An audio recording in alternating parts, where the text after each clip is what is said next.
모르게 저지한다는 거죠. 카풀 앱이 기존 유상운송 행위를 하지 못하도록 법제도 개선을 하라 이거죠.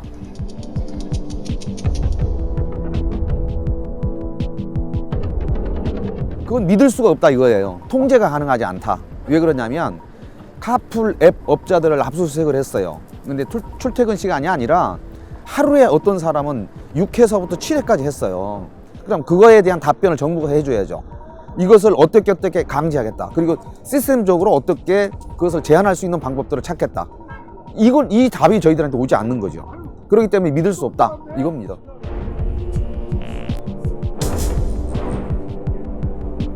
법제도화 시켜야 돼요. 그러지 않고 현재와 같은 그렇게 느슨하게 만들어진 상태 속에서는 그게 쉽게 감시 감독이 되지 않겠다. 결론적으로는 우리 생존의 위협으로 내몰릴 수밖에 없겠다. 그러니까 무작위로 1일 2회라고 한다면 10만 대가 만약 1일 2일 한다면 그럼 20만의 효과가 택시 시장을 잠식하게 되는 거란 말이죠. 예, 그래서 결국은 더 결사 반대할 수밖에 없는 거죠.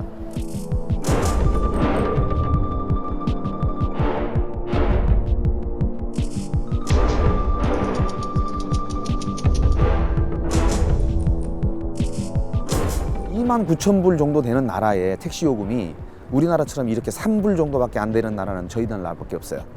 12시간 일해도 210만 원밖에 받지 못해요. 저임금 노동자들한테 양질의 서비스를 기대하는 것은 사실 조금 문제가 있다고 봅니다. 그래서 택시 요금 인상으로 친절을 더 커버하고 한 번 걸려도 승차 거부했을 경우에 또는 부치조했을 경우에는 이 택시 시장에서 퇴출을 해야 된다고 저희는 봐요.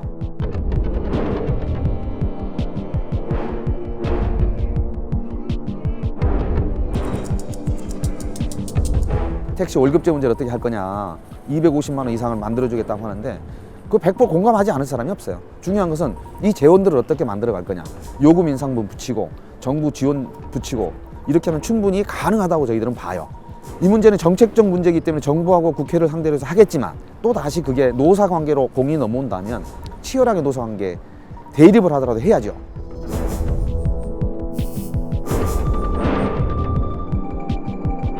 공유 가치, 공유 서비스라고 하는 것은 무효 가치에서 출발을 해야 돼요.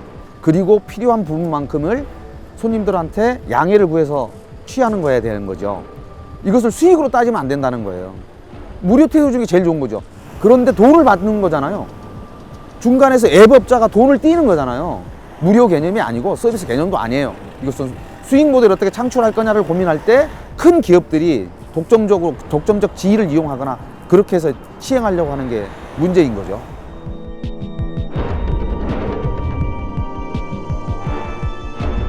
서울의 개인 택시가 5만 대예요. 그런데 대당 1,500만 원이 떨어졌어요, 가격이. 이 손실 비용이 지금 7억이에요. 이번에 돌아가신 분이 그런 암울한 삶에 대해서 비통해하면서 결국은 분신하신 거거든요. 택시의 매출은 가면 갈수록 줄어들고 있어요. 장시간 근로시간과 저임금 구조가 가면 갈수록 더 나쁜 쪽으로 고착화되어 가고 있다는 거예요.